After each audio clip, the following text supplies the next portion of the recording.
Capítulo 5. El sistema tegumentario. El sistema tegumentario y la homeostasis. El sistema tegumentario contribuye a la homeostasis a través de la protección del cuerpo y la regulación de la temperatura corporal.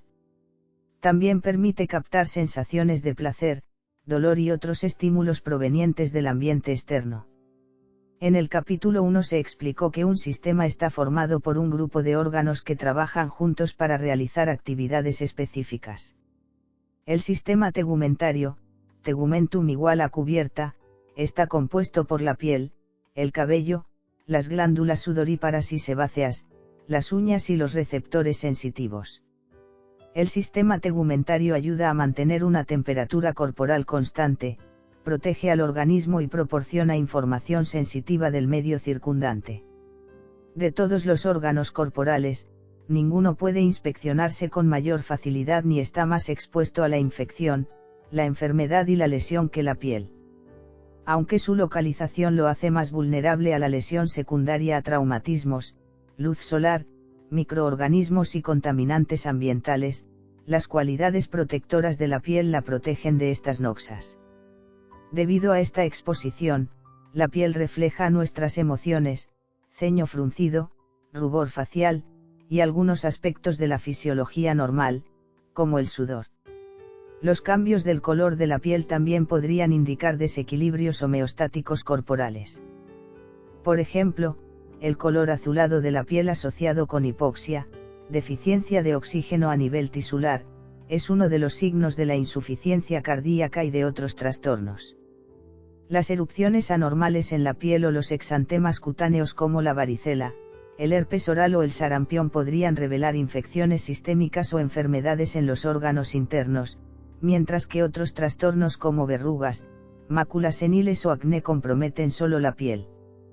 Tan importante es la piel para la imagen personal que muchas personas gastan mucho tiempo y dinero para recuperar un aspecto más normal o juvenil. La dermatología, derm, ato, igual a piel y logi, a, igual a estudio, es la especialidad médica dedicada al diagnóstico y el tratamiento de las enfermedades del sistema tegumentario. 5.1. Estructura de la piel.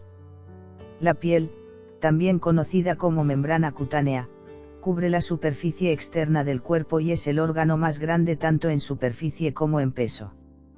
En los adultos, la piel ocupa una superficie de alrededor de 2 metros cuadrados, 22 pies cuadrados, y pesa entre 4,5 y 5 kilogramos, 10 y 11 libras, o sea aproximadamente el 7% del peso corporal total. Su espesor varía entre 0,5 milímetros, 0,02 pulgadas, en los párpados hasta 4 milímetros, 0,16 pulgadas, en el talón. Sin embargo, en la mayor parte del cuerpo su espesor oscila entre 1 y 2 milímetros, 0,04 y 0,08 pulgadas. La piel consta de dos partes principales. La porción superficial, más delgada, está compuesta por tejido epitelial, y se denomina epidermis, epi igual a encima. La parte profunda y más gruesa de tejido conectivo es la dermis. La epidermis es avascular, mientras que la dermis está vascularizada, por lo cual un corte en la epidermis no produce sangrado, pero uno en la dermis sí lo hace. Debajo de la dermis está el tejido subcutáneo, que no forma parte de la piel. Esta capa también se llama hipodermis, hipo igual a debajo, y está constituida por los tejidos areolar y adiposo. Las fibras que se extienden desde la dermis fijan la piel al tejido subcutáneo, el cual a su vez se adhiere a la fascia subyacente, que está compuesta por tejido conectivo que rodea los músculos y los huesos. El tejido subcutáneo almacena grasa y contiene vasos sanguíneos grandes que irrigan la piel. Esta región, y en ocasiones la dermis, también contiene terminaciones nerviosas denominadas corpúsculos de Pacini, lamelares, que son sensibles a la presión. Epidermis. La epidermis está compuesta por un epitelio pavimentoso estratificado queratinizado. Contiene 4 tipos principales de células: queratinocitos, melanocitos, células de Langerhans y células de Merkel. Alrededor del 90% de las células epidérmicas son queratinocitos, querat igual a córneo y quito igual a célula, que están distribuidos en 4 o 5 capas y producen la proteína queratina. En el capítulo 4 se mencionó que la queratina es una proteína fibrosa y resistente que ayuda a proteger la piel y los tejidos subyacentes de las abrasiones, el calor, los microorganismos y los compuestos químicos. Los queratinocitos también producen gránulos lamelares, que liberan un sellador que repele el agua y disminuye la entrada y la pérdida de agua, además de inhibir el ingreso de materiales extraños. Alrededor del 8% de las células epidérmicas son melanocitos, melanos igual a negro, que derivan del ectodermo embrionario y producen el pigmento melanina. Sus largas y delgadas proyecciones se extienden entre los queratinocitos y les transfieren gránulos de melanina. La melanina es un pigmento de color amarillo rojizo o pardo negruzco que contribuye a otorgarle el color a la piel y absorbe los rayos ultravioletas nocivos. Una vez dentro de los queratinocitos, los gránulos de melanina se agrupan para formar un velo protector sobre el núcleo, hacia la superficie de la piel. De este modo, protegen el DNA nuclear del daño de la luz ultravioletas. Aunque los gránulos de melanina protegen a los queratinocitos en forma efectiva, los melanocitos propiamente dichos son muy susceptibles al daño por radiación ultravioleta. Las células de Langerhans, también denominadas células dendríticas epidérmicas, se originan en la médula ósea y migran a la epidermis, donde constituyen una pequeña fracción de las células epidérmicas. Participan en la respuesta inmunitaria contra los microorganismos que invaden la piel y son muy sensibles a la luz ultravioleta. Su función en la respuesta inmunitaria consiste en ayudar a otras células del sistema inmunitario a reconocer microorganismos invasores y destruirlos. Las células de Merkel son las menos numerosas de la epidermis. Están localizadas en la capa más profunda de la epidermis, donde entran en contacto con prolongaciones aplanadas de las neuronas sensitivas, células nerviosas, denominadas discos táctiles, de Merkel. Las células y los discos de Merkel perciben las sensaciones táctiles. La epidermis está formada por varias capas de queratinocitos en distintos estadios del desarrollo. En la mayor parte del organismo la epidermis tiene 4 capas o estratos: basal, espinoso, granuloso y un estrato córneo delgado. Esta es la llamada piel delgada.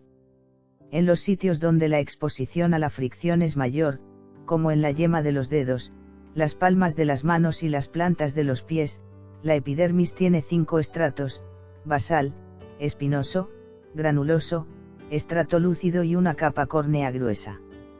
Esta es la llamada piel gruesa. Estrato basal. La capa más profunda de la epidermis es el estrato basal, basal igual a relativo a la base, compuesto por una sola hilera de queratinocitos cúbicos o cilíndricos. Algunas células de esta capa son células madre que se dividen para formar queratinocitos nuevos en forma continua. Los núcleos de los queratinocitos en el estrato basal son grandes y sus citoplasmas contienen numerosos ribosomas, un pequeño aparato de Golgi, escasas mitocondrias y retículo endoplasmático rugoso de pequeño tamaño. El citoesqueleto de los queratinocitos del estrato basal está formado por filamentos intermedios dispersos, denominados filamentos intermedios de queratina, tonofilamentos. Estos filamentos constituyen la proteína queratina resistente de las capas epidérmicas más superficiales. La queratina protege a las capas más profundas de la lesión.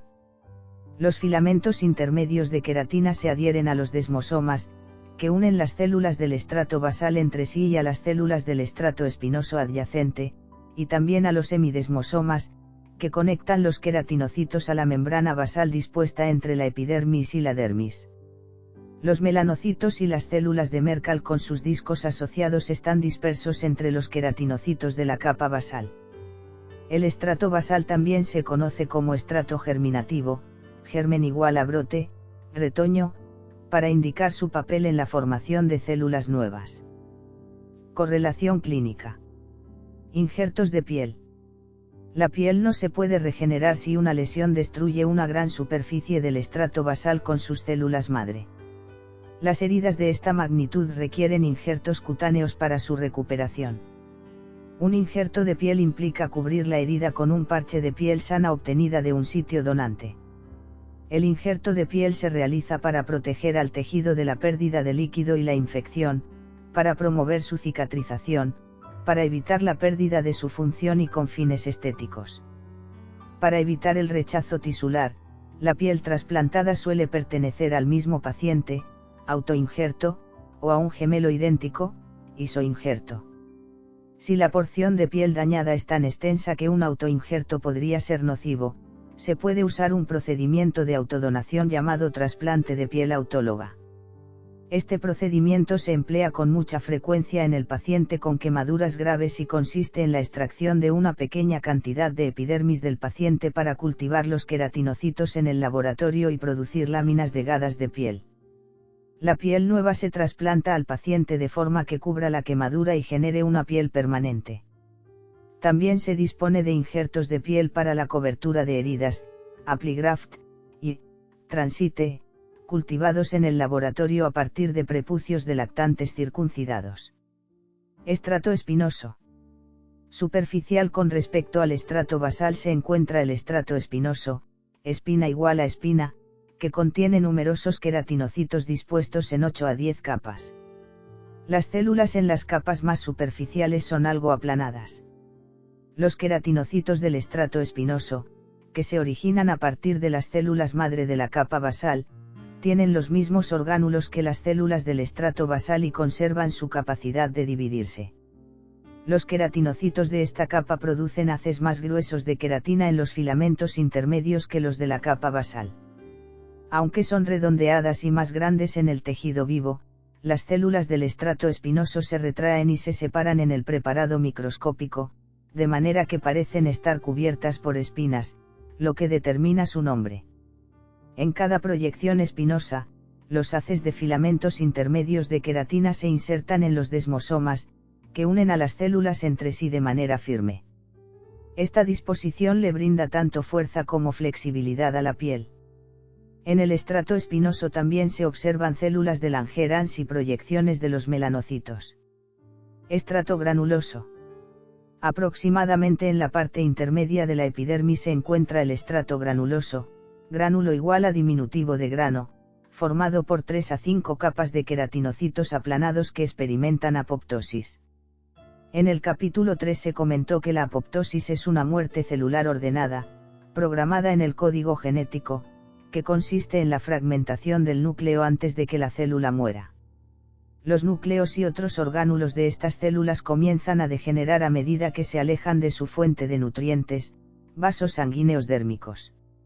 Aunque estas células ya no producen filamentos intermedios de queratina, estos se hacen más evidentes debido a la involución de los demás orgánulos. Una característica distintiva de las células de esta capa es la presencia de gránulos oscuros compuestos por una proteína llamada queratohialina, responsable de convertir a los filamentos intermedios de queratina en queratina. En los queratinocitos también se encuentran gránulos lamelares rodeados por membrana, que se fusionan con la membrana plasmática y liberan una secreción rica en lípidos. Esta secreción ocupa los espacios entre las células del estrato granuloso, el estrato lúcido y el estrato córneo, es rica en lípidos y actúa como un sellador hidrófobo, que evita la entrada y la pérdida de agua y el ingreso de materiales extraños. Como sus núcleos se fragmentan durante la apoptosis, los queratinocitos del estrato granuloso no pueden llevar a cabo reacciones metabólicas vitales y mueren. De esta manera el estrato granuloso señala la transición entre la capa profunda, activa desde el punto de vista metabólico, y las capas más superficiales de células muertas. Estrato lúcido. El estrato lúcido, lucidus igual a claro, solo está presente en la piel gruesa de la yema de los dedos, las palmas de las manos y las plantas de los pies. Consiste en 4 a 6 capas de queratinocitos muertos, que son aplanados y transparentes, y contienen grandes cantidades de queratina y membranas plasmáticas engrosadas. Es probable que esta capa le proporcione un nivel adicional de resistencia a esta región de piel gruesa. Estrato córneo. El estrato córneo, corniguala en forma de cuerno, está constituido por un promedio de 25 a 30 capas de queratinocitos muertos aplanados, pero su espesor puede variar desde unas pocas células en la piel delgada hasta 50 o más capas de células en la piel gruesa. Las células son muy delgadas, planas y están compuestas por haces de queratina rodeados por membranas sin núcleo ni otros orgánulos internos.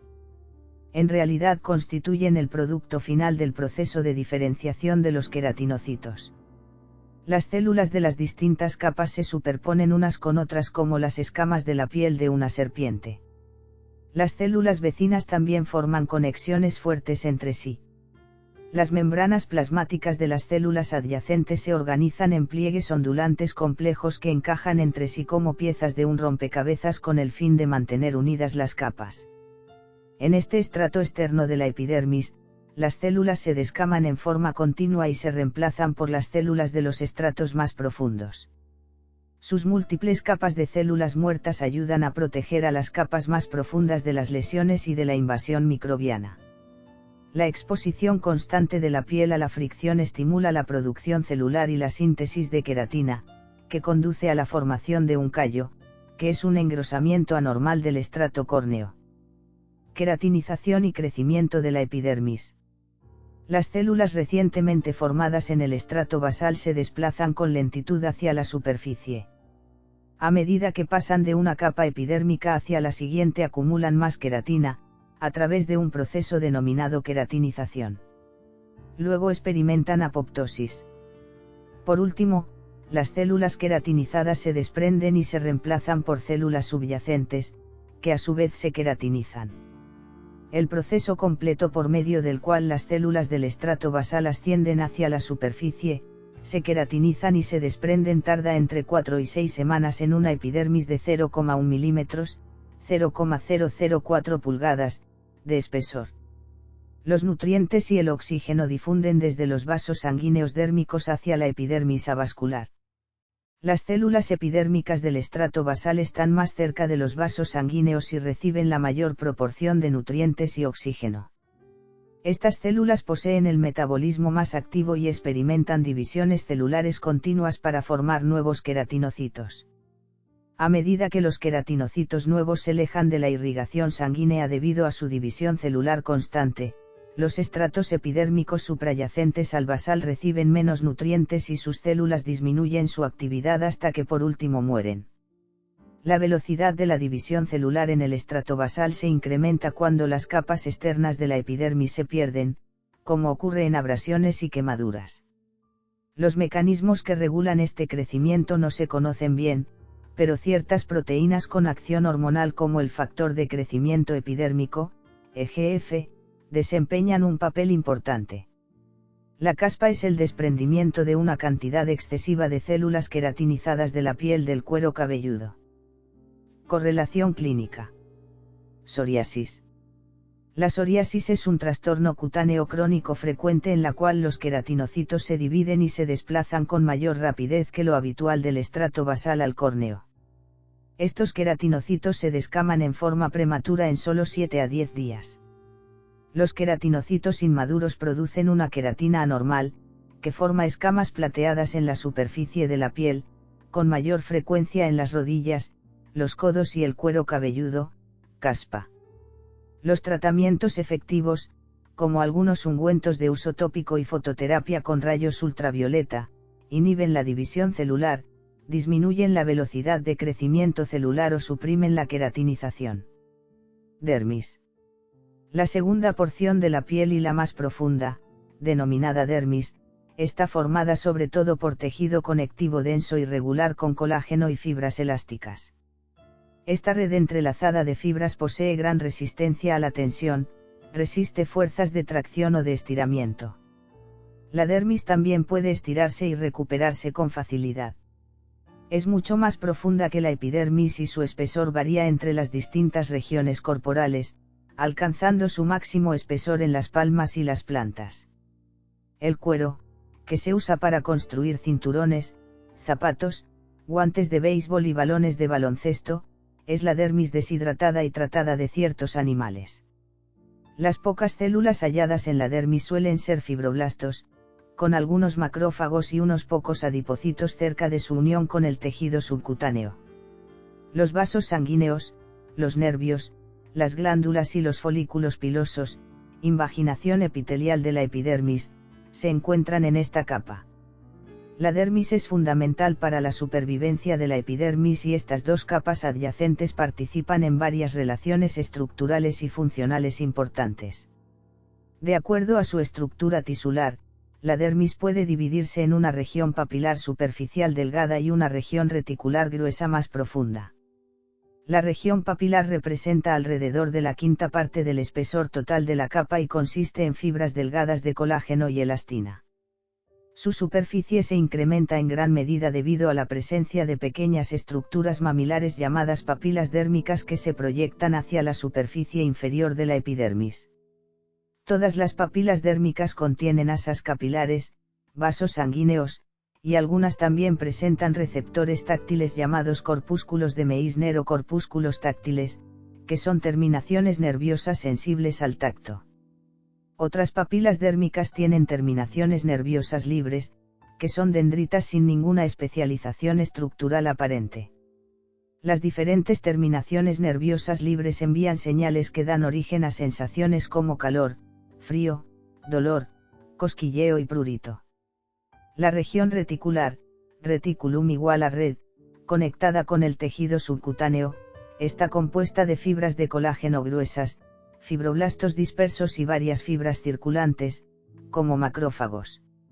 Se pueden hallar algunos adipocitos en la porción más profunda de esta capa, junto con algunas fibras elásticas gruesas. Las fibras de colágeno de la región reticular se entrelazan formando una estructura similar a una red y mantienen una disposición mucho más regular que las de la región papilar. La orientación más regular de las fibras de colágeno grandes ayuda a que la piel resista el estiramiento. Los vasos sanguíneos, los nervios, los folículos pilosos, las glándulas sebáceas y las glándulas sudoríparas ocupan los espacios entre las fibras. La combinación de las fibras de colágeno y elásticas en la región reticular otorga a la piel resistencia, distensibilidad, capacidad de estirarse, y elasticidad, propiedad de volver a la forma original después del estiramiento. La distensibilidad de la piel puede evidenciarse con facilidad alrededor de las articulaciones, durante el embarazo y en personas obesas.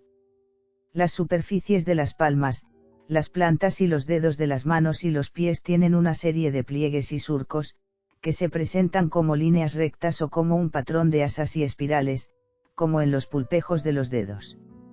Estos pliegues epidérmicos se desarrollan durante el tercer mes de vida intrauterina como proyecciones descendentes de la epidermis hacia la dermis, entre las papilas dérmicas de la región papilar. Los pliegues epidérmicos unen con firmeza la epidermis con la dermis en una región que soporta una gran tensión mecánica y también incrementan la superficie de la epidermis, lo que permite fortalecer la prensión palmar y plantar al incrementar la fricción. Por último, las crestas epidérmicas aumentan en forma significativa el área superficial, que eleva el número de corpúsculos de Meissner, y en consecuencia, incrementa la sensibilidad táctil. Como los conductos de las glándulas sudoríparas desembocan en el extremo superficial de los pliegues epidérmicos como poros sudoríparos, el sudor y los pliegues forman las huellas digitales, o las huellas plantares, al tocar un objeto liso. El patrón de pliegues epidérmicos está determinado en parte por el código genético y es único para cada individuo. En condiciones normales, el patrón de pliegues no cambia durante la vida, aunque se agranda, por lo que puede servir como base para la identificación de las personas. El estudio del patrón de pliegues epidérmicos se llama dermatoglifia, glifee, igual a pieza tallada. Además de formar los pliegues epidérmicos, la superficie papilar compleja de la dermis posee otras propiedades funcionales. Las papilas dérmicas incrementan en forma significativa la superficie de contacto entre la dermis y la epidermis. Esta superficie de contacto dérmica ampliada, con su extensa red de pequeños vasos sanguíneos, representa una importante fuente de nutrición para la epidermis suprayacente. Las moléculas difunden desde los pequeños capilares sanguíneos hacia las papilas dérmicas para ingresar en las células del estrato basal, lo que permite que las células madre de la capa basal del epitelio se dividan y se desarrollen. A medida que los queratinocitos se desplazan hacia la superficie y se alejan de los vasos sanguíneos dérmicos, ya no pueden incorporar los nutrientes que requieren, lo que conduce a la destrucción de sus orgánulos. Las papilas dérmicas encajan en los pliegues epidérmicos complementarios para formar una unión muy fuerte entre las dos capas. Esta conexión semejante a un rompecabezas fortalece a la piel y la protege contra las fuerzas de cizallamiento, fuerzas laterales paralelas entre sí, que intentan separar la epidermis de la dermis. Correlación clínica. Marcas de estiramiento. Dada la estructura vascular de la dermis con fibras de colágeno, se pueden formar estrías o marcas de estiramiento, que constituyen una forma de cicatriz interna, debido a la lesión interna de esta capa cuando la piel se estira en forma excesiva. En esa situación, se rompen los enlaces laterales entre las fibras de colágeno adyacentes y los pequeños vasos sanguíneos de la dermis. Esta es la razón por la cual las marcas de estiramiento se manifiestan en forma inicial como estrías rojas en los sitios donde se producen las rupturas. Luego, una vez que se desarrolla tejido cicatrizal, poco vascularizado, en las áreas con desgarros dérmicos, las marcas de estiramiento se presentan como estrías blanco-nacaradas. Las marcas de estiramiento suelen formarse en la piel del abdomen durante el embarazo, en la piel de los culturistas donde se estira a causa del aumento rápido de la masa muscular y en la piel estirada de los individuos con obesidad mórbida. Correlación clínica. Líneas de tensión y cirugía.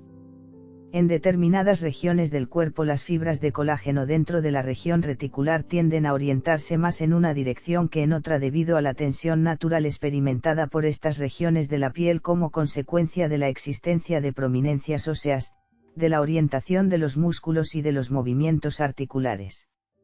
Las líneas de tensión, líneas de división, de la piel indican la dirección predominante de las fibras de colágeno subyacentes. El conocimiento de estas líneas es importante en particular para los cirujanos plásticos. Por ejemplo, una incisión quirúrgica paralela a las fibras de colágeno cura dejando solo una fina cicatriz. Una incisión quirúrgica perpendicular a los haces de fibras rompe el colágeno y la herida tiende a abrirse y a curar con una cicatriz ancha y gruesa. Bases estructurales del color de la piel. La melanina, la hemoglobina y el caroteno son tres pigmentos que imparten a la piel una amplia variedad de colores. La cantidad de melanina determina que el color de la piel varíe de amarillo pálido a marrón rojizo hasta negro. La diferencia entre las dos formas de melanina, feomelanina, de amarilla a roja, y eumelanina, de castaña a negra, es más evidente en el cabello. Los melanocitos, que son las células productoras de melanina, son más abundantes en la epidermis del pene, los pezones y las areolas mamarias, la cara y los miembros. También están presentes en las membranas mucosas. Como el número de melanocitos es bastante similar en todos los individuos, los diferentes colores de la piel son una consecuencia de la cantidad de pigmento producido y transferido por los melanocitos a los queratinocitos. En algunas personas con predisposición genética, la melanina se acumula en parches denominados efélides o pecas. Las efélides típicas son de color rojizo o marrón y tienden a ser más visibles en el verano que en el invierno. Con la edad pueden desarrollarse máculas seniles, hepáticas, que son imperfecciones aplanadas que no tienen relación alguna con el hígado. Se parecen a las pecas y varían del color pardo al negro. Al igual que las pecas, las máculas seniles son el resultado de la acumulación de melanina. Asimismo, las máculas seniles son más oscuras que las efélides y su número aumenta con el paso del tiempo debido a la exposición a la luz solar. Las máculas seniles no desaparecen durante los meses invernales y son más frecuentes en adultos mayores de 40 años. Los llamados lunares o nevos se desarrollan en condiciones normales en la niñez o la adolescencia y consisten en áreas circulares, planas o elevadas, formadas por una proliferación benigna y localizada de melanocitos. Los melanocitos sintetizan melanina a partir del aminoácido tirosina en presencia de la enzima tirosinasa. La síntesis se produce en un orgánulo denominado melanosoma. La exposición a la luz ultravioleta incrementa la actividad enzimática dentro de los melanosomas y, por ende, la producción de melanina. Tanto la cantidad como la oscuridad de la melanina aumentan por la exposición a los rayos ultravioleta, lo cual le da a la piel un aspecto bronceado que ayuda a proteger al organismo de las exposiciones posteriores a la radiación ultravioleta. La melanina absorbe la radiación ultravioleta, previene el daño del DNA de las células epidérmicas y neutraliza los radicales libres generados en la piel por los rayos ultravioleta. En consecuencia, dentro de ciertos límites, la melanina desempeña una función protectora. Como se verá más adelante, la exposición de la piel a una pequeña cantidad de luz ultravioleta es en realidad necesaria para que se inicie el proceso de síntesis de vitamina D en la piel. No obstante, la exposición repetida de la piel a una gran cantidad de luz ultravioleta puede causar cáncer de piel. El bronceado se pierde cuando los queratinocitos que contenían la melanina se desprenden del estrato córneo. Las personas de piel oscura tienen grandes cantidades de melanina en su epidermis, de manera que el color de su piel varía de amarillo a marrón rojizo hasta negro. Los individuos de piel clara tienen poca melanina en su epidermis. Por lo tanto, esta es translúcida y el color de la piel varía de rosado a rojo según la oxigenación de la sangre que circula a través de los capilares de la dermis. El color rojo se debe a la hemoglobina, que es el pigmento que transporta el oxígeno presente en los eritrocitos. El caroteno, carot igual a zanahoria, es un pigmento de color amarillo anaranjado que le da su color a la yema de huevo y a las zanahorias. Este precursor de la vitamina A que participa en la síntesis de los pigmentos necesarios para la visión, se acumula en el estrato córneo y en las áreas adiposas de la dermis y el tejido subcutáneo en respuesta cuando se ingiere una cantidad excesiva. De hecho, se puede depositar una cantidad excesiva de caroteno en la piel después de ingerir grandes cantidades de alimentos ricos en esta sustancia, otorgándole un color anaranjado, que es más evidente en las personas de piel clara. La disminución de la ingesta de caroteno resuelve el problema. Correlación clínica. Albinismo y vitíligo. El albinismo, albin igual a blanco, es la incapacidad hereditaria de producir melanina. La mayoría de los albinos, que son las personas afectadas por albinismo, tienen melanocitos incapaces de sintetizar tirosinasa. La melanina está ausente en el cabello, los ojos y la piel, lo que produce trastornos visuales y una tendencia de la piel a quemarse con facilidad al exponerse demasiado a la luz solar. En otra enfermedad cutánea llamada vitíligo, la pérdida parcial o completa de los melanocitos en parches de piel genera manchas blancas irregulares. Esta pérdida de melanocitos puede estar relacionada con un funcionamiento anormal del sistema inmunitario, con anticuerpos que atacan a los melanocitos. Correlación clínica. El color de la piel como indicador diagnóstico. El color de la piel y las mucosas puede dar indicios para el diagnóstico de determinados trastornos. Cuando la sangre no se oxigena en forma adecuada en los pulmones, como cuando alguien deja de respirar, las membranas mucosas, los lechos ungulares y la piel se vuelven azulados o cianóticos, cian igual a azul. La ictericia, icte igual a amarillo, se produce cuando se acumula el pigmento amarillo bilirrubina en la piel. Esta condición le confiere a la piel y a la esclerótica un aspecto amarillento y suele indicar una enfermedad hepática. El eritema, de erit igual a rojo, que es el enrojecimiento de la piel, se debe a la ingurgitación de los capilares de la dermis con sangre a causa de una lesión cutánea, exposición al calor, infecciones, inflamación o reacciones alérgicas. La palidez de la piel puede aparecer en situaciones de shock y anemia. Todos los cambios de color en la piel se observan con mayor facilidad en las personas de piel clara y suelen ser más difíciles de apreciar en las de piel más oscura. Sin embargo, el examen de los lechos ungulares y las encías puede aportar información acerca de la circulación en las personas con piel más oscura. Tatuaje y perforación corporal ornamental. El tatuaje es la coloración permanente de la piel a través del depósito de un pigmento exógeno dentro de la dermis con una aguja. Los tatuajes se crean mediante la inyección de tinta con una aguja que punza la epidermis. Se mueve entre 50 y 3000 veces por minuto y deposita la tinta en la dermis. Como la composición de la dermis permanece estable, a diferencia de la epidermis, que se descama cada 4 a 6 semanas, los tatuajes son permanentes. Sin embargo, pueden desaparecer con el paso del tiempo debido a la exposición a la luz solar, la cicatrización inapropiada, la extracción de la costra y la eliminación de las partículas de tinta por el sistema linfático. Los tatuajes se pueden borrar con láser, que utiliza haces concentrados de luz. Durante este procedimiento, que requiere varias sesiones, la tinta y los pigmentos del tatuaje absorben en forma selectiva la luz láser de alta intensidad, sin destruir la piel normal que lo rodea. El láser disuelve el tatuaje en pequeñas partículas de tinta que a continuación se eliminan por la acción del sistema inmunitario. La extracción de un tatuaje con láser requiere mucho tiempo y dinero y puede resultar bastante dolorosa. La perforación corporal ornamental, body piercing, es la inserción de un aro a través de un orificio artificial y también corresponde a una práctica antigua empleada por los faraones egipcios y los soldados romanos, además de ser común entre muchos estadounidenses actuales. En la mayoría de los casos, su colocación requiere la desinfección de la piel con un antiséptico, la retracción de la piel con una pinza y el pasaje de una aguja. Luego se conecta el aro a la aguja y se atraviesa la piel.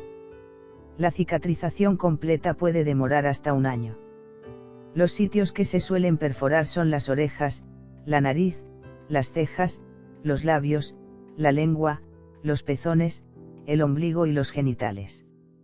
Entre las complicaciones que puede ocasionar la perforación ornamental se pueden mencionar las infecciones, las reacciones alérgicas y el daño anatómico, como la lesión de nervios o la deformación de cartílagos.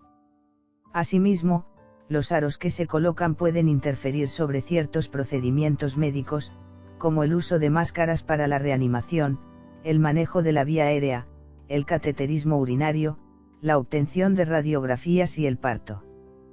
5.2. Estructuras anexas de la piel. Las estructuras anexas o accesorias de la piel, o sea el pelo, las glándulas cutáneas y las uñas, se desarrollan a partir de la epidermis embrionaria. Estas estructuras cumplen muchas funciones importantes, como por ejemplo, el pelo y las uñas protegen al cuerpo y las glándulas sudoríparas ayudan a regular la temperatura corporal. Pelo. El pelo está presente en la mayor parte de la superficie corporal, excepto en las palmas, las superficies palmares de los dedos, las plantas y las superficies plantares de los dedos de los pies. En los adultos, el pelo suele distribuirse con mayor densidad en el cuero cabelludo, las cejas, las axilas, huecos axilares, y alrededor de los genitales externos. El grosor y el patrón de distribución del pelo están determinados en mayor medida por influencias genéticas y hormonales. Aunque la protección que ofrece es limitada, el cabello resguarda al cuero cabelludo de sufrir heridas y de los rayos solares y disminuye la pérdida de calor. Las pestañas y las cejas protegen a los ojos del ingreso de partículas extrañas, en forma similar el pelo de las fosas nasales y el conducto auditivo externo, que protegen a la nariz y el oído, respectivamente. Los receptores del tacto, plexos de la raíz pilosa, asociados a los folículos pilosos se activan cada vez que un pelo se mueve, aunque sea en forma leve. Por lo tanto, el pelo también percibe el tacto fino. Anatomía del pelo. Cada pelo está compuesto por columnas de células queratinizadas muertas que se mantienen unidas a través de proteínas extracelulares. El tallo piloso es la porción del pelo que se proyecta sobre la superficie de la piel. La raíz es la parte profunda del pelo, que penetra en la dermis y algunas veces en el tejido subcutáneo. Tanto el tallo como la raíz poseen 3 capas concéntricas de células, médula, corteza y cutícula. La médula, que es la capa interna y puede faltar en el pelo más delgado, está compuesta por 2 o 3 hileras de células con forma irregular que contienen grandes cantidades de gránulos pigmentarios en el cabello oscuro, escasa cantidad de gránulos pigmentarios en el pelo entrecano y ningún gránulo en el pelo canoso, que en cambio posee burbujas de aire. La corteza, que es la capa intermedia, forma la mayor parte del tallo piloso y está constituida por células alargadas. La cutícula del pelo, la capa más externa, presenta una capa única de células delgadas aplanadas con el mayor nivel de queratinización. Las células cuticulares sobre el tallo piloso se disponen como las tejas de un techo con sus extremos libres dirigidos hacia la punta del pelo. Alrededor de la raíz pilosa se encuentra el folículo piloso, formado por la vaina radicular externa y la vaina radicular interna, llamadas en conjunto vaina radicular epitelial. La vaina radicular externa es una continuación de la epidermis en dirección descendente. La vaina radicular interna se origina en la matriz, que se describirá en breve, y forma una vaina tubular de células epiteliales entre la vaina radicular externa y el pelo. La dermis densa que rodea al folículo piloso se denomina vaina radicular dérmica. La base de cada folículo piloso con la vaina radicular dérmica que la rodea es una estructura con aspecto de catáfila de cebolla llamada bulbo piloso. Esta estructura alberga una indentación mamilar, la papila pilosa, que contiene tejido conectivo areolar y gran cantidad de vasos sanguíneos que irrigan el folículo piloso en vías de crecimiento. El bulbo también contiene una capa de células germinativas llamada matriz. Las células de la matriz se originan en el estrato basal y son capaces de dividirse. En consecuencia, las células de la matriz son responsables del crecimiento de los pelos existentes y de la producción de pelos nuevos cuando se desprenden los viejos. Este proceso de reemplazo ocurre dentro del mismo folículo. Las células de la matriz también originan las células de la vaina radicular interna. El pelo también se asocia con glándulas sebáceas y un haz de células musculares lisas, que constituyen el músculo erector del pelo, igual, de dentro hacia afuera, y igual, levantar. Este músculo se extiende desde la dermis superficial hasta la vaina radicular dérmica alrededor de la cara lateral del folículo piloso. En su posición normal, el pelo emerge formando un ángulo con respecto a la superficie de la piel.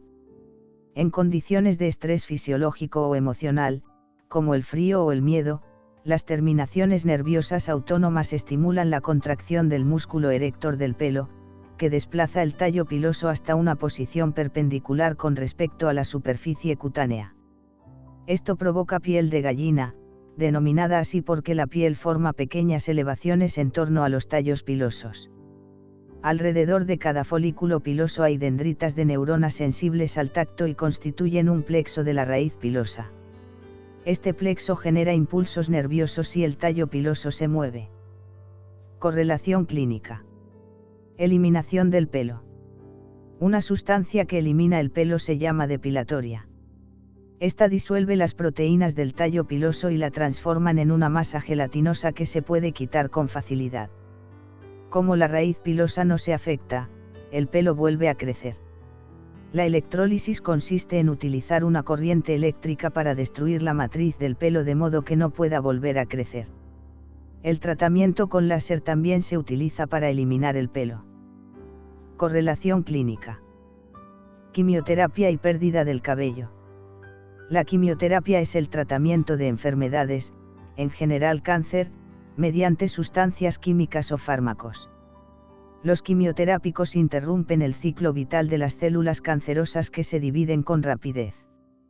Por desgracia, estos fármacos también afectan a otras células corporales que se dividen en forma rápida, como las de la matriz del cabello. Debido a esta razón, los pacientes bajo tratamiento quimioterápico pierden el cabello. Como alrededor del 15% de las células de la matriz del cuero cabelludo está en estado de reposo, no se afecta tras la quimioterapia. Cuando la quimioterapia concluye, las células de la matriz pilosa reemplazan a los folículos perdidos y se reanuda el crecimiento del cabello. Tipos de pelo. Los folículos pilosos se desarrollan alrededor de 12 semanas después de la fecundación. En general, hacia el quinto mes de desarrollo, los folículos producen pelos muy finos, no pigmentados, que constituyen el lanugo, similar a la lana, y que cubren el cuerpo del feto. Antes del nacimiento, el lanugo se desprende de las cejas, las pestañas y el cuero cabelludo y se sustituye por pelos largos y gruesos muy pigmentados denominados pelos terminales. El lanugo del resto del cuerpo se reemplaza por pelos cortos, delgados y pálidos denominados vellos, que se conocen como pelusa de durazno y son difíciles de observar a simple vista. Durante la infancia el vello cubre la mayor parte del cuerpo excepto las cejas, las pestañas y el cuero cabelludo, donde hay pelos terminales. En respuesta a hormonas, andrógenos, secretadas durante la pubertad, los pelos terminales reemplazan a los vellos en las axilas y en la región pubiana en las niñas y los niños. Asimismo, en los varones también reemplazan el vello en la cara, los miembros y el tórax, donde conducen a la formación del bigote, la barba, el vello de los brazos y las piernas y el tórax. Alrededor del 95% del pelo corporal de un varón es pelo terminal y el 5% es vello, mientras que en la mujer solo el 35% del pelo corporal es terminal y el 65% es vello. Color del pelo. El color del pelo es el resultado, sobre todo, de la cantidad y el tipo de melanina presente en sus células queratinizadas. La melanina se sintetiza en los melanocitos dispersos en la matriz del bulbo piloso y se desplaza a las células de la corteza y la médula del pelo. El pelo de color oscuro contiene sobre todo eumelanina, de color marrón o negro, mientras que el pelo rubio y rojizo contiene variantes de la feomelanina, color amarillo o rojo. El pelo se torna gris debido a la disminución progresiva de la producción de melanina y este pelo solo contiene unos pocos gránulos de melanina. El pelo blanco es el resultado de la ausencia total de melanina y la acumulación de burbujas de aire en el tallo piloso. La tintura del cabello es un proceso por medio del cual se agrega o se elimina pigmento. Las tinturas temporarias cubren la superficie del tallo piloso y suelen eliminarse tras 2 o 3 lavados. La tintura semipermanente penetra en forma moderada en el tallo piloso y se elimina tras 5 a 10 lavados. Las tinturas permanentes penetran en profundidad en el tallo piloso y no se eliminan, aunque pueden perderse a medida que el pelo crece. Correlación clínica. El pelo y las hormonas. En la pubertad, cuando los testículos comienzan a secretar cantidades significativas de andrógenos, hormonas sexuales masculinas, los varones desarrollan el típico patrón de crecimiento del pelo en todo el cuerpo, que incluye la barba y el vello en el pecho. En las mujeres, durante la pubertad los ovarios y las glándulas suprarrenales elaboran pequeñas cantidades de andrógenos, los cuales promueven el crecimiento del vello en todo el cuerpo, incluso en las axilas y la región pubiana. En ocasiones, un tumor de las glándulas suprarrenales, los testículos o los ovarios sintetiza cantidades excesivas de andrógenos, que tanto en niñas como en los varones prepúberes produce hirsutismo, hirsut, igual, pelo enrulado, que se caracteriza por exceso de pelo corporal en áreas que no suelen tenerlo. Resulta llamativo que los andrógenos también deban estar presentes para que se desarrolle la forma más frecuente de calvicie, la alopecia androgénica o calvicie de tipo masculino. En individuos con predisposición genética, los andrógenos pueden inhibir el crecimiento del cabello. En los hombres, la pérdida de cabello suele comenzar con un retroceso de la línea de implantación del pelo, seguido por la caída del pelo en las sienes y en la coronilla. Las mujeres son más proclives al debilitamiento del pelo en la coronilla. El primer fármaco aprobado para estimular el crecimiento del cabello fue el minoxidil, Rogaine. Este fármaco causa vasodilatación, aumento del diámetro de los vasos sanguíneos, lo que incrementa la circulación y estimula en forma directa el ingreso de las células del folículo piloso en el periodo de crecimiento e inhibe los andrógenos. En alrededor de un tercio de las personas que lo usan, el minoxidil mejora el crecimiento del cabello a través del agrandamiento de los folículos en el cuero cabelludo y la prolongación del ciclo de crecimiento. Sin embargo, para muchos el crecimiento del cabello es escaso.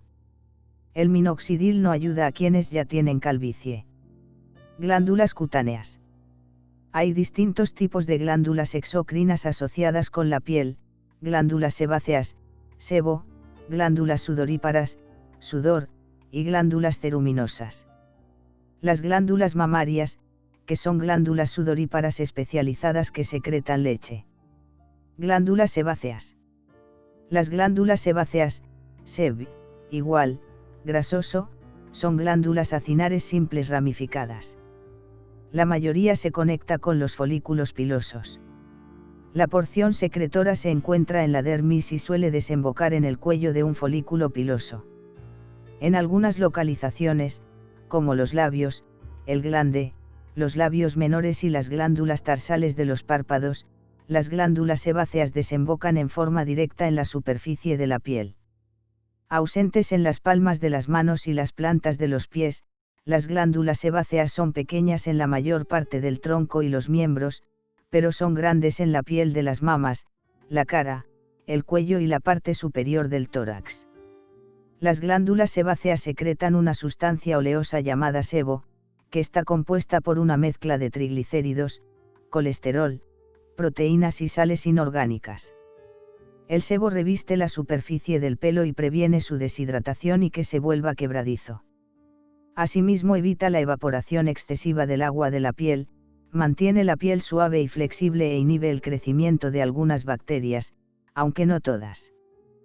Correlación clínica. Acné. Durante la infancia, las glándulas sebáceas son relativamente pequeñas e inactivas. En la pubertad, los andrógenos de los testículos, los ovarios y las glándulas suprarrenales estimulan el crecimiento del tamaño de las glándulas sebáceas y el aumento de la producción de sebo. El acné es una inflamación de las glándulas sebáceas que suele comenzar en la pubertad cuando los andrógenos empiezan a estimularlas. El acné se produce en forma predominante en folículos sebáceos colonizados por bacterias, algunas de las cuales proliferan en el sebo rico en lípidos. La infección puede promover el desarrollo de un quiste o un saco de células conectivas, que pueden destruir y desplazar a las células epidérmicas. Este trastorno, denominado acné quístico, puede dejar una cicatriz permanente en la epidermis.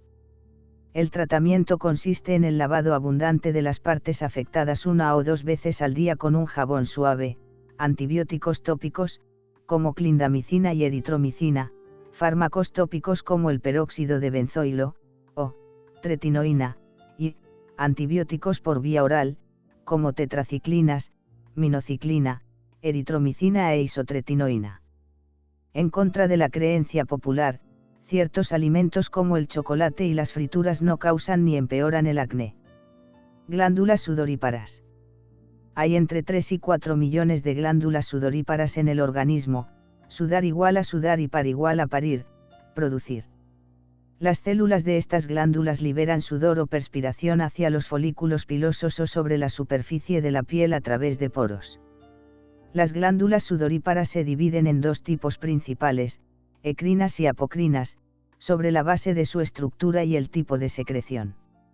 Las glándulas sudoríparas ecrinas, ec, igual, fuera y crinein, igual, separar, son glándulas tubulares simples enrolladas, mucho más comunes que las glándulas sudoríparas apocrinas. Están distribuidas en la piel de casi todo el cuerpo, en especial en la frente, las palmas y las plantas. Sin embargo, no están presentes en los bordes de los labios, los lechos ungulares de los dedos de las manos y los pies, el glande del pene y del clítoris, los labios menores y el tímpano. La porción secretora de las glándulas sudoríparas ecrinas se localiza casi siempre en la dermis profunda, en ocasiones en la parte superior del tejido subcutáneo. El conducto excretor se proyecta a través de la dermis y la epidermis y termina como un poro en la superficie de la piel. El sudor producido por las glándulas sudoríparas ecrinas, alrededor de 600 ml por día, está compuesto por agua, iones, sobre todo sodio y cloro, urea, ácido úrico, amoníaco, aminoácidos, glucosa y ácido láctico. La función principal de estas glándulas es contribuir a la regulación de la temperatura corporal a través de la evaporación del sudor. A medida que el sudor se evapora, grandes cantidades de energía calórica abandonan la superficie corporal. La regulación homeostática de la temperatura corporal se denomina termorregulación. Este papel de las glándulas sudoríparas ecrinas relacionado con el logro de la termorregulación se conoce como sudoración termorreguladora y consiste en la formación de sudor en la frente y el cuero cabelludo en primer lugar, para luego extenderse al resto del cuerpo, por último en las palmas y las plantas. El sudor que se evapora de la piel antes de percibirse como humedad se denomina perspiración insensible, IN, igual a, no. El sudor que se excreta en grandes cantidades y se observa como humedad sobre la piel se denomina perspiración sensible. El sudor producido por las glándulas sudoríparas ecrinas también cumple un papel menor en la eliminación de desechos como la urea, el ácido úrico y el amoníaco. No obstante, los riñones cumplen una función más importante en la excreción de estos productos de desecho del organismo que la de las glándulas sudoríparas ecrinas. Las glándulas sudoríparas ecrinas también producen sudor en respuesta al estrés emocional, como en caso de miedo o vergüenza. Este tipo de sudor se denomina emocional o sudor frío. A diferencia de la sudoración termorreguladora, la emocional se produce en primer lugar en las palmas, las plantas y las axilas y luego se extiende a otras áreas del cuerpo. Como se verá a continuación, las glándulas sudoríparas apocrinas también participan de la sudoración emocional. Las glándulas sudoríparas apocrinas, apo, igual a, separado de, también son glándulas tubulares simples enrolladas localizadas sobre todo en la piel de la axila, la región inguinal, las areolas, área pigmentada que rodea el pezón, y las regiones con barba de la cara de los hombres adultos. En el pasado se creía que estas glándulas liberaban sus secreciones de manera apocrina a través de la separación de una porción de la célula.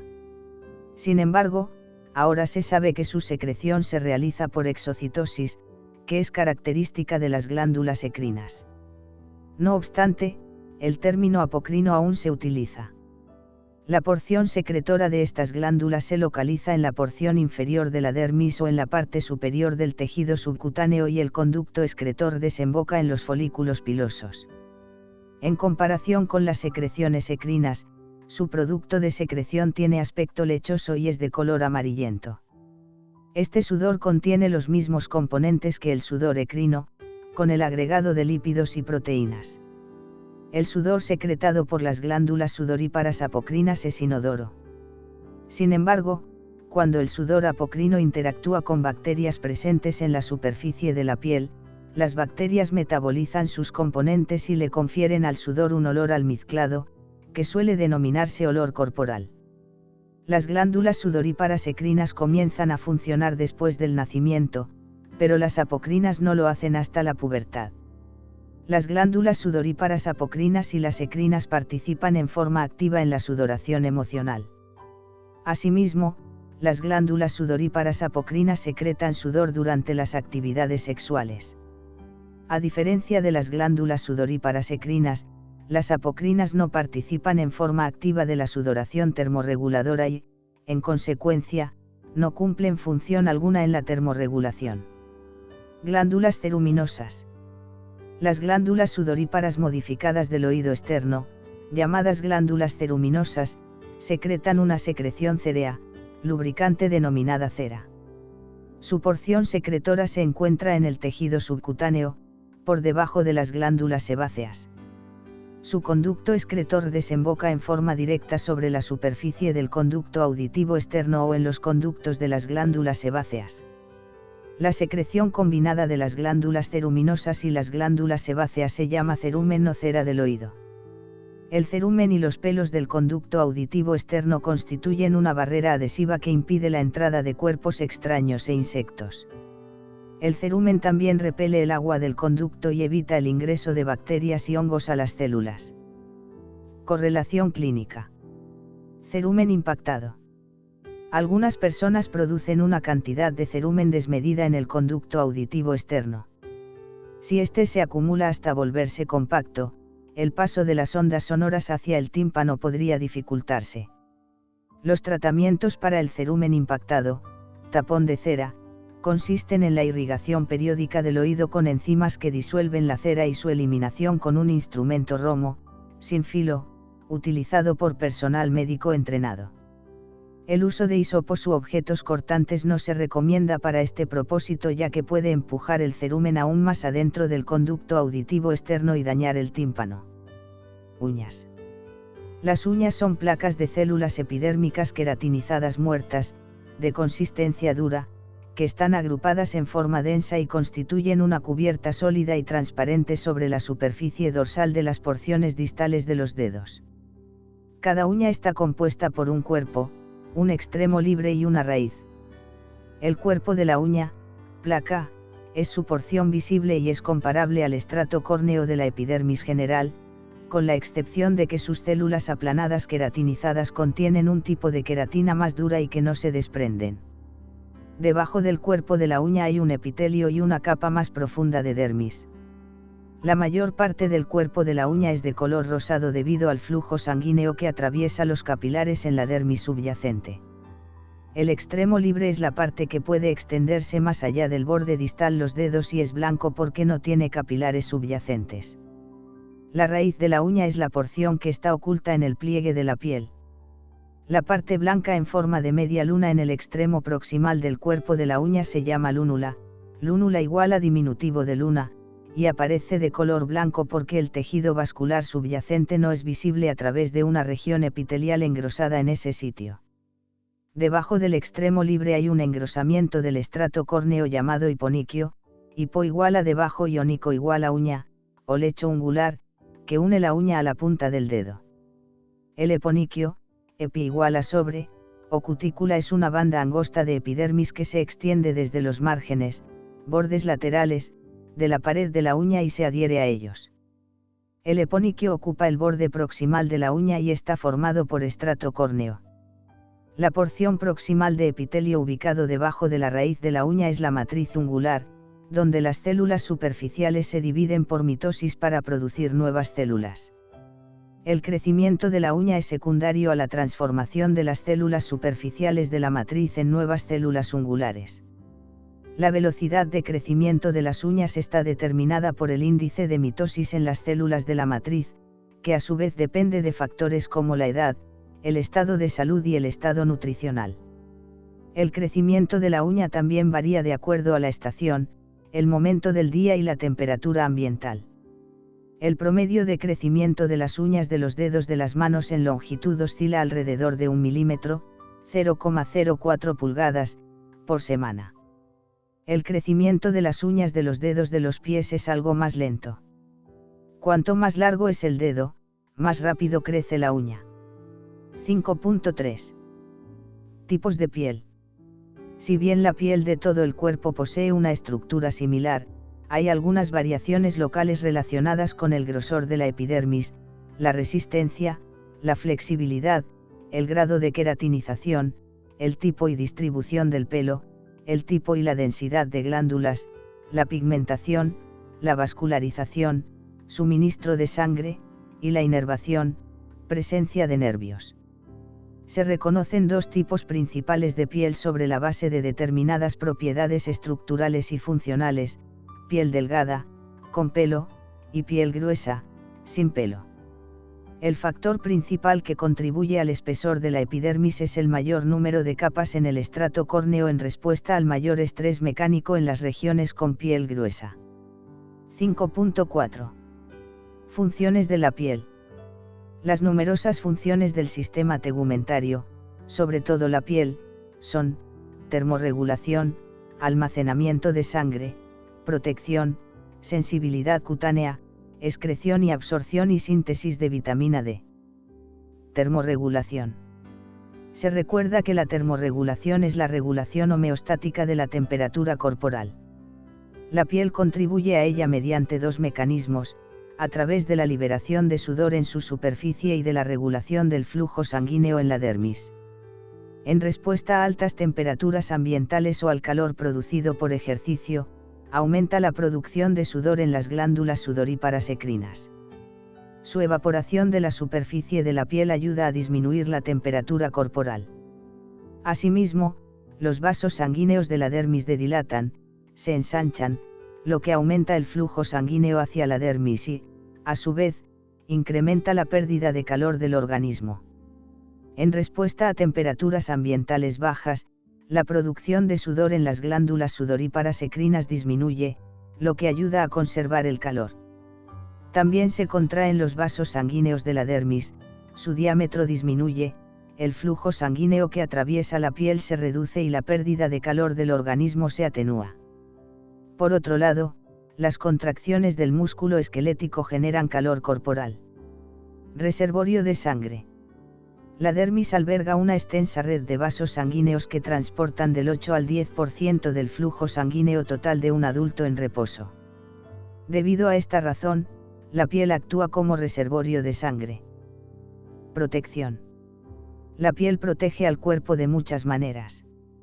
La queratina defiende a los tejidos subyacentes de microorganismos, abrasiones, calor y compuestos químicos, y los queratinocitos unidos en forma estrecha resisten la invasión de microorganismos. Los lípidos liberados por los gránulos lamelares inhiben la evaporación de agua desde la superficie de la piel y, por lo tanto, evitan la deshidratación, además de retrasar la entrada de agua a través de la superficie de la piel durante una ducha y mientras el individuo nada. El sebo oleoso de las glándulas sebáceas evita la deshidratación de la piel y el pelo y contiene agentes químicos bactericidas, sustancias que matan bacterias. El pH ácido de la perspiración retarda el crecimiento de algunas bacterias. El pigmento melanina ayuda a proteger al organismo de los efectos nocivos de la luz ultravioleta. Dos tipos de células llevan a cabo funciones protectoras de naturaleza inmunológica.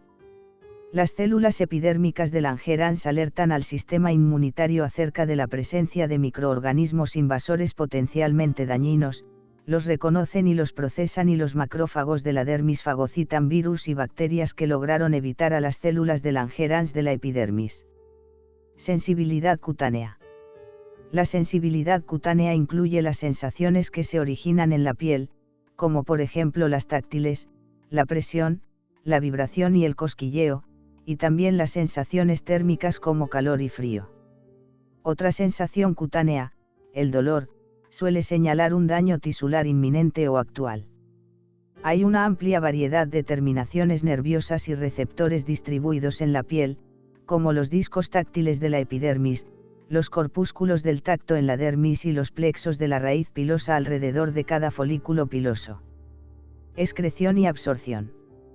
En condiciones normales, la piel cumple cierto papel en la excreción, o sea la eliminación de sustancias del organismo, y la absorción, que es el ingreso de sustancias del medio externo a las células.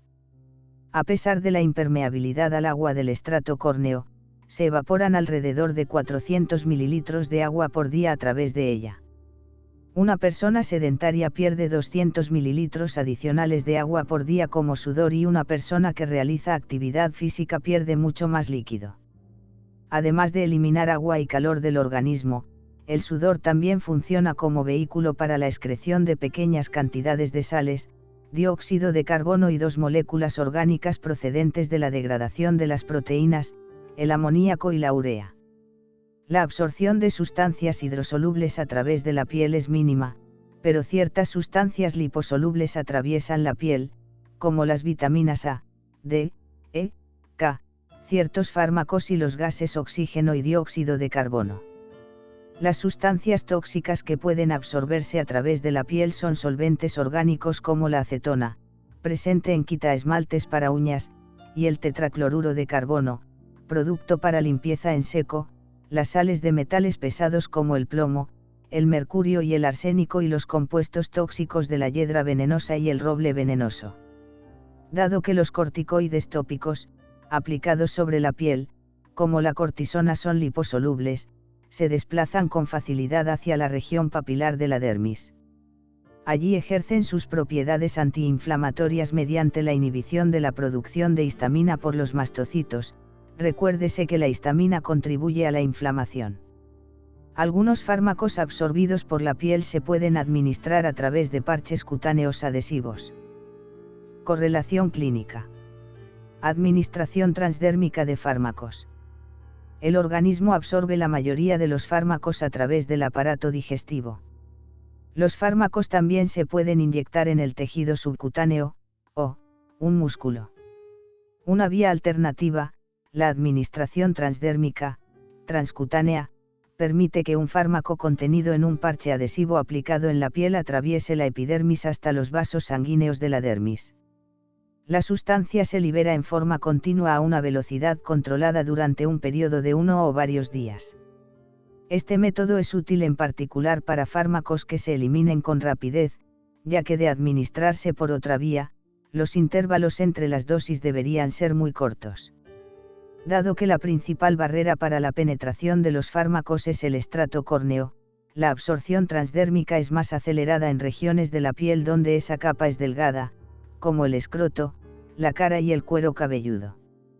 Un número cada vez mayor de fármacos está disponible para la administración transdérmica, como por ejemplo la nitroglicerina para la prevención de la angina de pecho, dolor torácico asociado con enfermedades cardíacas, la escopolamina para la cinetosis, el estradiol utilizado en la terapia de reposición hormonal durante la menopausia, el etinilestradiol y la norelgestromina en parches anticonceptivos, la nicotina usada como coadyuvante para erradicar el hábito de fumar y el fentanilo, que se emplea para mitigar el dolor intenso en pacientes con cáncer.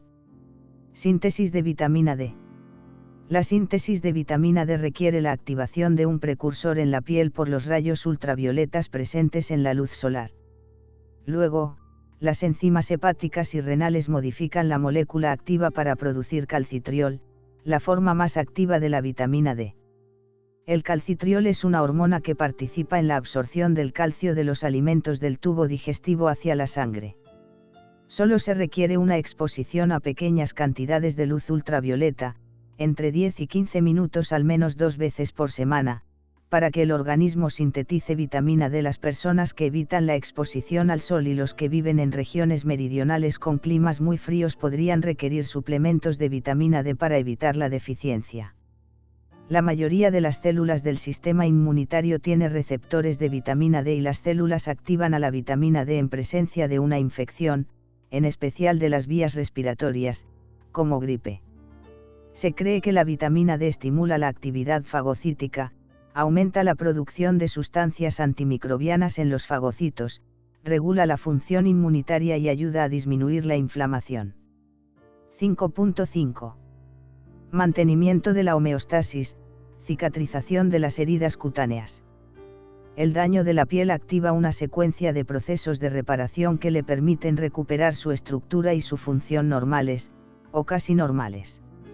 Se pueden identificar dos procesos de cicatrización de las heridas, que dependen de la profundidad de las lesiones. La curación de las heridas epidérmicas se produce cuando las lesiones solo afectan la epidermis, mientras que las heridas profundas penetran en la dermis. Cicatrización de las heridas epidérmicas. Aunque la porción central de una herida epidérmica podría extenderse hasta la dermis, los bordes de la herida suelen comprometer solo las células epidérmicas superficiales. Los tipos más frecuentes de heridas epidérmicas son las abrasiones, en las cuales una porción de la piel se elimina por fricción, y las quemaduras menores. En respuesta a una lesión epidérmica, las células basales de la epidermis que rodean a la herida pierden contacto con la membrana basal. Luego las células se agrandan y migran a través de la herida. Estas células parecen migrar como una lámina hasta que se encuentran con las células que avanzan desde el lado opuesto de la herida. Cuando las células epidérmicas se reúnen, detienen su migración como consecuencia de una respuesta celular llamada inhibición por contacto. La migración de las células epidérmicas se detiene por completo cuando cada célula queda en contacto con otras células epidérmicas en todas sus caras. A medida que las células basales epidérmicas migran, una hormona llamada factor de crecimiento epidérmico estimula a las células madre basales para que se dividan y reemplacen a las que migraron hacia el centro de la herida. Las células basales epidérmicas reubicadas se dividen para construir estratos nuevos y engrosan la epidermis nueva. Cicatrización de heridas profundas. La cicatrización de las heridas profundas se produce cuando la lesión se extiende hasta la dermis y el tejido subcutáneo. Como se deben reparar múltiples capas de tejido, el proceso de curación es más complejo que el de las heridas epidérmicas. Asimismo, como se forma tejido cicatrizal, el tejido pierde algunas de sus funciones normales. La cicatrización de heridas profundas tiene 4 fases: inflamatoria, migratoria, proliferativa y madurativa. Durante la fase inflamatoria se forma un coágulo sanguíneo sobre la herida que une sus bordes en forma laxa. Como su nombre lo indica, esta fase de la cicatrización de las heridas profundas involucra inflamación, que es una respuesta vascular y celular encargada de contribuir a la eliminación de microorganismos, materiales extraños y tejido muerto antes de la reparación. La vasodilatación y el aumento de la permeabilidad de los vasos asociados con la inflamación estimulan la llegada de otras células útiles, como leucocitos fagocíticos denominados neutrófilos, monocitos que se diferencian en macrófagos y fagocitan microorganismos y células mesenquimáticas, que se diferencian en fibroblastos. Las tres fases siguientes se encargan de la reparación de la herida. En la fase migratoria, el coágulo se convierte en una escara o costra y las células epiteliales migran por debajo de ella para cubrir la herida. Los fibroblastos migran a lo largo de haces de fibrina y empiezan a sintetizar tejido cicatrizal, fibras de colágeno y glucoproteínas, y los vasos sanguíneos comienzan a desarrollarse otra vez. Durante esta fase el tejido que llena la herida se denomina tejido de granulación. La fase proliferativa se caracteriza por un amplio crecimiento de células epiteliales debajo de la costra, el depósito de fibras de colágeno sintetizadas por los fibroblastos en un patrón aleatorio y el desarrollo continuo de vasos sanguíneos. Por último, durante la fase madurativa la escara se desprende una vez que la epidermis recuperó su espesor normal. Las fibras de colágeno se organizan mejor, disminuye el número de fibroblastos y los vasos sanguíneos recuperan sus características normales. El proceso de formación de tejido cicatrizal se denomina fibrosis. En algunas ocasiones se forma tanto tejido cicatrizal durante la curación de heridas profundas que se origina a una cicatriz sobreelevada, es decir, por encima de la superficie normal de la epidermis. Si esta cicatriz se mantiene dentro de los límites de la herida original, se trata de una cicatriz hipertrófica. Si se extiende más allá de los límites hacia el tejido normal circundante, se constituye un queloide. El tejido cicatrizal difiere de la piel normal en que las fibras de colágeno están organizadas en forma más compacta, su elasticidad es menor, tiene menos vasos sanguíneos y podría contener o no la misma cantidad de pelo, glándulas o estructuras sensitivas que la piel indemne. Como consecuencia de la disposición de las fibras de colágeno y la escasez de vasos sanguíneos, las cicatrices tienen un color más claro que el de la piel normal.